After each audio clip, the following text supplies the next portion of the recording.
Hey guys, welcome back to Chariot Palmistry. My name is Sulabh Jain, and in this video we're going to be having a look at the hands of the Polkadot cryptocurrency founder Gavin Wood. And we're doing this video because in previous videos we've had a look at the Ethereum founder's hands, Vitalik Buterin. We've also had a look at the hands of the Cardano founder, who incidentally was also the founder of Ethereum, Charles Hoskinson. Right now we're having a look at the hands of Gavin Wood, and this guy also was a co-founder of Ethereum once upon a time, and he broke away and started up his own cryptocurrency. So we're going to have a look at his hands to see what the future of his project is. And the first thing I got to say about this is it's a lot easier finding pictures of this guy's hands because, with a lot of these founders, they just have a lot of YouTube videos where they put their hands up online like this, and you just got to pause at the exact right moment to get the picture of their hands. When I was looking for Charles Hoskinson's hands, he has a very blurry camera, so I couldn't quite find the right pictures there. With this guy, Gavin Wood, he's got a much better web camera, and so we're able to get a little bit of detail on his hands here. So the first thing we're going to say having a look here is this guy's got a very strong Rahu mount and also a very, very strong Sun mount. And it's these two planets that are going to be ruling his energy predominantly. Again, if we compare him to Vitalik Buterin and also Charles Hoskinson, those two have energy that's ruled by Jupiter and also Venus. And these are the two teacher gods, meaning those two, their primary focus in life is to teach and educate the world. Gavin Wood, on the other hand, his energy is all about taking his project and making it the center of the universe, and then wiping out all the other competition that comes along. It's a little bit more predatory than the other two guys, but at the same time, I think his heart's in the right place in that he really does want decentralized information to take over the world. The primary focus over here though is Rahu and the Sun are actually enemy planets. And if you look at Bitcoin, that's very much ruled by Rahu and also Saturn. It's ruled by Rahu in the sense that it grows, it's related to technology, it's constantly expanding. And it's also connected to Saturn in the sense that it's destroying established power structures.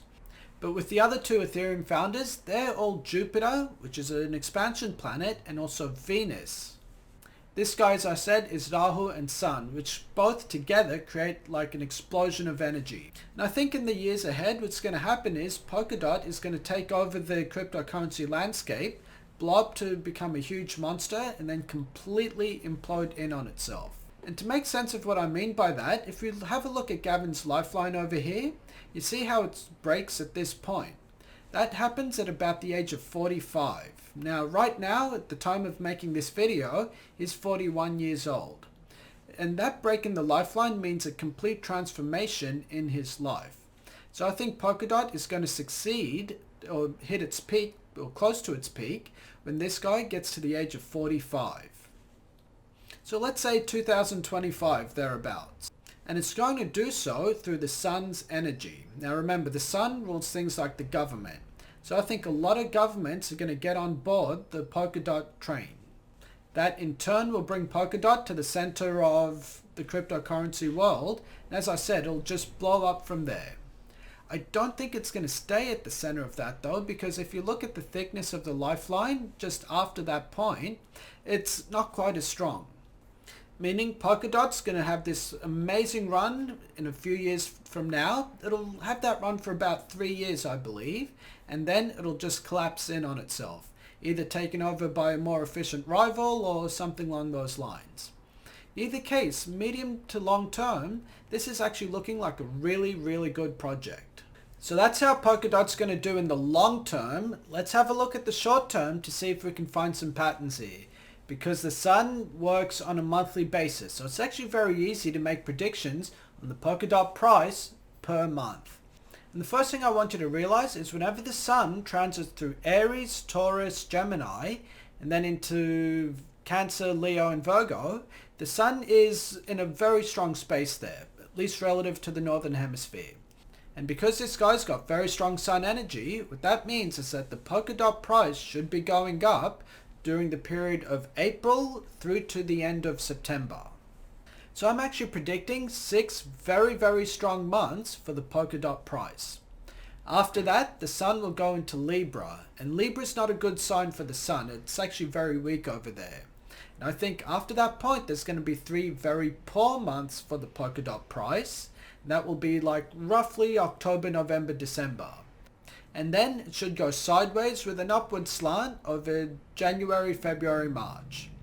And this is going to be like an annual calendar for the Polkadot price. 6 solid months, 3 poor months, 3 sideways months with like a slight upward slant.